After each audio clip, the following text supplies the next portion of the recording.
Welcome to the Holston Valley Unitarian Universalist Virtual Church. My name is Rosemary, and I'm glad we could get together through this pre-recorded virtual service.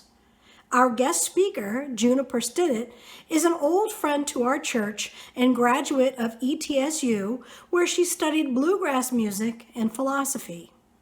She is currently a third-year seminarian at Meadville Lombard Theological School. She is an intern minister at Oak Ridge Unitarian Universalist Church and a resident chaplain at Johnson City Medical Center. Juniper is an advocate and activist for LGBTQ+ peoples in Knoxville and the surrounding area and serves as a chaplain to the local transgender community.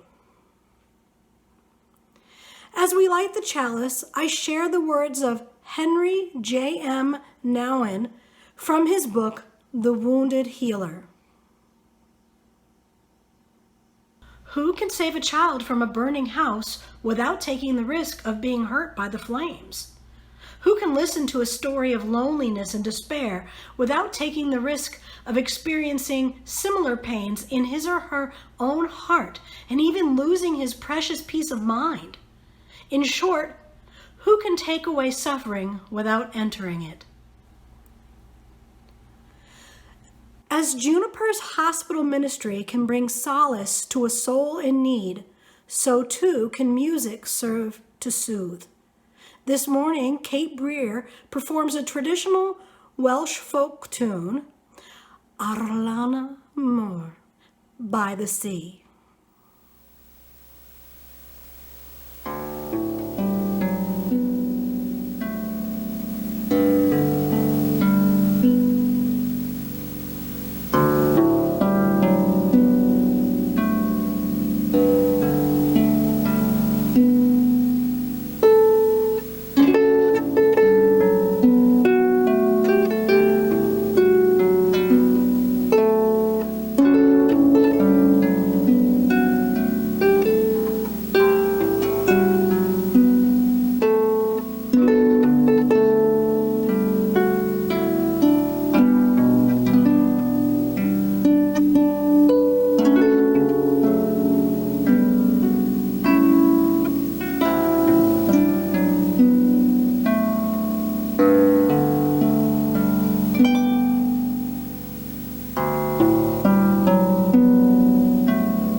Social Justice Committee wanted to update everyone about our church's support of the Family Promise Network and to make a call out for our Fifth Sunday collection. The Family Promise staff is looking at the possibility of renting a few apartments to start the shelter program back until the churches can safely accept guests again. The families will still go to the day center as they normally would if they were sleeping in the churches. The location they are staying in at night is the only change. Family Promise contacted us to ask if we are willing to assist with food during this time, either by taking food directly to the families or helping with gift cards or money for staff to purchase food. After reviewing the results of our recent church survey and protecting congregants and families in this program from COVID, the social justice team has decided that donating money or gift cards would be the more socially responsible thing to do. They have secured a coordinator from our church to work with an organizer at St. Luke's. Our church's current fund for Family Promise is almost exhausted, and thus the social justice team is using our Fifth Sunday offering program to build up this fund so that our church can continue helping Family Promise as we have for many years. Instructions on how to send a check or pay by PayPal will be featured at the end credits of this video and will also be on our website. Thank you again for all you do for Family Promise and the families involved. We will sing Loving Kindness next, in which we hold a light in our hearts to dispel the darkness, to honor someone or some event, or to lift up a memory.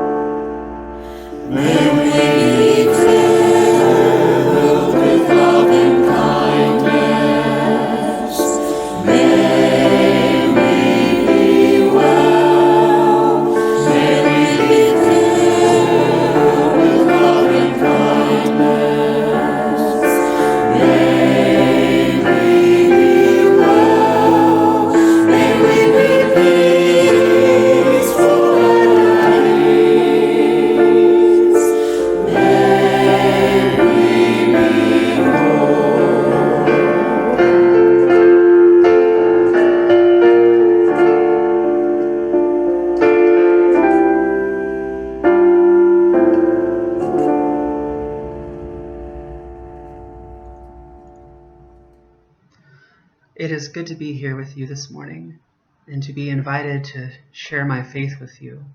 Holston Valley Unitarian Universalist Church played a huge role in my life when I was studying my undergrad at East Tennessee State University, and it means so much to be invited to be here and to share with you and to tell you what I've been up to. In these past 2 months, I've been working as a hospital chaplain at Johnson City Medical Center as I pursue clinical pastoral education. It's a crucial component in the Unitarian Universalist Association's requirements for ministerial formation. What I initially set out on as a means to fulfill a requirement and to check off a box has become one of the most soul-filling, heartbreaking, life-changing experiences I have ever been so blessed to undergo. CPE has become more than just a means to an end. It is a world all unto itself. You never know who you're going to meet. You never know what the day is going to bring. Sometimes this fills me with some anxiety. Other times it fills me with wonder, more often than not. But I am never left feeling empty, never left feeling untouched, or like I didn't touch someone's life in some fundamental, crucial way. And suffice to say, 2020 has felt like a rather strange backdrop to my experience at the hospital. I don't imagine that I need to tell you just how wild and rapid-paced this year has been. One thing coming after the other: plagues, murder hornets, fire tornadoes, an extremely divisive political arena, popular uprisings for racial justice. As I was writing this sermon, we were anticipating the effects of 2 hurricanes in the Gulf of Mexico. And here, in the thick of the maelstrom, the hospital, behind any given room, lies a soul. A human, with all of their depth and complexity, caught in a maelstrom and microcosm. a catastrophe of their own proportions, big or small, sprained ankles and cancer diagnoses, motorcycle wrecks and COVID-19. Everyone is fighting some kind of battle, be they patient or provider, but the chaplain, I have found, plays a different sort of role. Rather than being present to save, solve, or fix a wound, we exist in this role not to cure, but to be a friend, to humanize the inhuman condition that all too often is the hospital, to advocate for the patient denying treatment when a doctor, in all their own humanity, cannot bear the thought that they lack the power to save a patient, even if it would mean an immensely reduced quality of life for said patient. So, to be a friend, to wait on those for whom no one is waiting for, and to listen. We cannot save anyone any more than we can stop the hurricanes, but we cannot undo what harm can be done any more than anyone can undo the havoc of this whole year. There is more to life than saving, more to love than solving each other's problems, more to faith than firm conviction. And this is not to lionize the profession. Rather, I believe that many of the skills, and especially just the perspectives employed in the labors of chaplaincy, or the ones that have been unfolded to me, might be applicable for many of us in many walks of life. At some point, most all of us will be called on to tend to some great hurt, a friend going through a divorce, a mother losing her child, a fellow congregant losing their home. We know this to be true. To live is to live in both joy and sorrow, hope and hurt, sometimes at the same time. We know that we are called on to be present, and yet often we feel so drawn to fix, to solve, to cure, to take away the pain that so often comes with just living.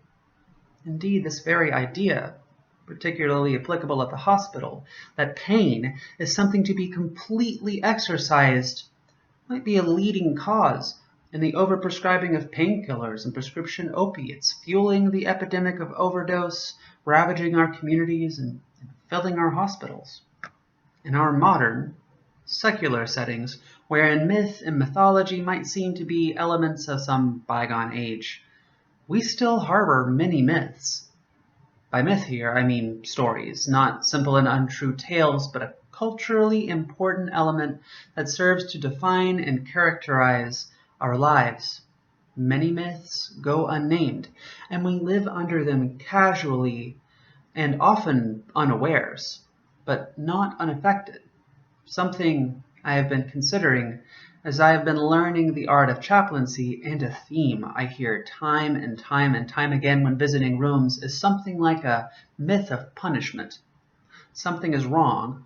When something is wrong, the solution is to punish. Ergo, when something hurts in me, it must be that I am being punished. The myth is informed by and informs a great deal of popular theology. Many of us, such as myself, who come from faith traditions rooted in some idea of divine justice or divine punishment, know this all too well. While we, Unitarian Universalists, aim to prophesy another view, one in which people matter on a fundamental level, and that love, human and divine love, while it may not absolve us of all of our transgressions entirely, is big enough to carry all of our woundedness. Many of us still carry this myth of punishment in our hearts. I feel bad, so I must be bad. We feel bad about feeling bad, and we spiral. But how to disrupt such a thing? To bear witness to it time and time again, within ourselves and without ourselves, is a harrowing of the heart. To witness it within myself, to see it happening over and over again when I feel like I'm not enough, is enough to erode my own sense of worthiness. And it can be hard to be present when we live under such a myth. It's as vast as the sky, blinding in its radiance. And where does one even begin to find the center? How does one turn down the lights on an almighty tyrant after which we mirror the almighty power of the state? After which we model a medical industrial complex that tells us that it's not okay to hurt, it's not okay to struggle, it's not even okay to die. Even our own deaths, these moments of sorrow, true, which might also have been a moment of release, of rejoining, of coming home, have been turned into an atrocity. some great beast to be slain. I have seen people die, all ages. It's never not a sad encounter. Mourning, particularly the mourning of a life lost, is the most human thing, yet many times, even in this mourning, people apologize. I am sorry, they will say to me with a face wet with tears. Sorry for what? When my own eyes are pouring tears, I hear the same words escaping my lips. I am sorry. I don't quite know what I'm sorry for. I am sorry for the hurt I feel. I'm sorry for being a burden unto others. I'm sorry I'm not enough, that I'm broken, that I'm human. I am sorry. And this myth of punishment, I feel that we might see it again, reflected here. We fall back into the spiral, but how do we step out of it? Well, there is no instant fix, no quick cure, but I believe there are a few things we might do differently, as we tend not only to the grief and pain of others, but also to our own hurt. We all carry a woundedness within us.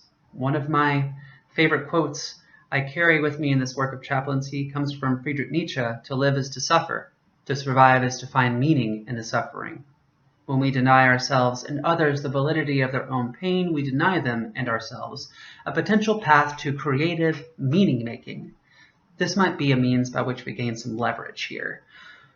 When we can understand our suffering, not as something to be immediately cured or fixed, but simply as part of our human condition, we might better sit with our suffering, both our own suffering and the suffering of others. It might become a little easier to differentiate our own pain from others. We might begin to find a way to work around our wounds and the wounds of others without falling into them and drowning in some great hurt. Often, when we are hurting, we don't need someone to fix us. We need someone to hear us. We need someone to know that we are hurting. We need someone to honor our pain without overfunctioning and attempting to fix us. So friends, I leave you today with a spiritual challenge. When next you find yourself with a friend who is hurting, I would invite you to simply be with them, at least for a time, in a compassionate silence. It might be hard at first. We may have to shelve our impulses to fix, but by making room for another to bring their fullness into view, we are indeed creating sacred space, a place to rest, a place of healing, a place where meaning can be made between two souls under the banner of love. May we be gentle with ourselves and with one another in these times of hurt. May you know that you are important, that you contain the powers to heal simply by listening. It's true that we can all do our piece to redefine what it means to live in this world with all its rapid change. Let us honor the suffering of one another, the suffering that comes with living, not as the whip of some divine master or as some cosmic punishment, but just as part of the blessed condition of humanity, as an element of the miracle of consciousness, hard as it may be. There is more love to give, more love to find, and more meaning to create.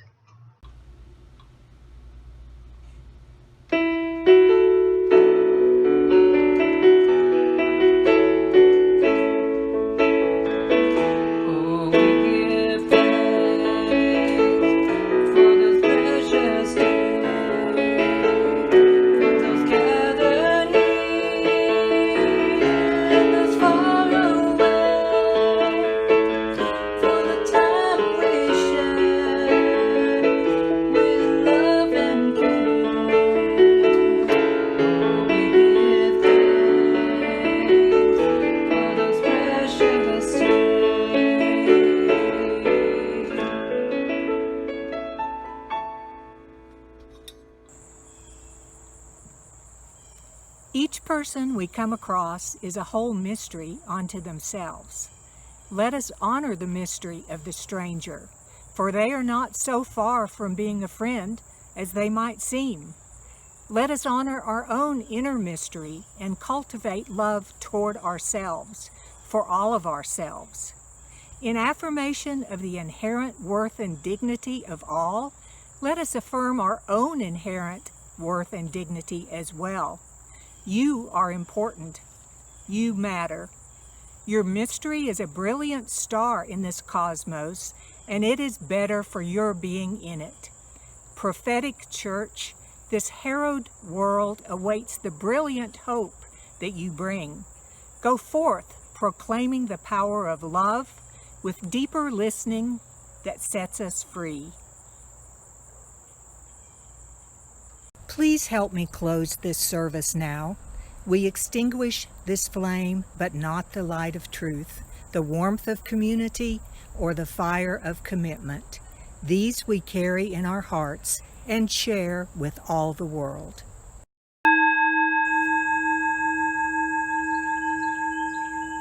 My name is Phyllis, and I'm happy that we could be together today. Thanks for joining us, and please come back whenever you like. We will post another pre-recorded virtual service next Sunday. Please remember that our services are recorded in advance, so sometimes events move forward without us. However, you can find up-to-date information on local events, social justice issues, inspiration, and content for all ages on our Facebook page. Thank you to our guest Juniper and to all who work to make this virtual service happen. Feel free to join virtual coffee hour immediately after this service. The link is in the chat next to this service video. Please take with you today the idea of John C. Morgan. In the end, it won't matter how much we have, but how generously we have given. It won't matter how much we know, but rather how well we live. And it won't matter how much we believe, but how deeply we love. For our postlude, Linda Waltner and Teddy Helton will perform Lament for the Death of Sor Blanca Maria. Shortly after writing the tune, when it was still untitled, composer Bonnie Rideout learned of the death of her mother-in-law, Sor Blanca Maria. Thus she named the song to honor her.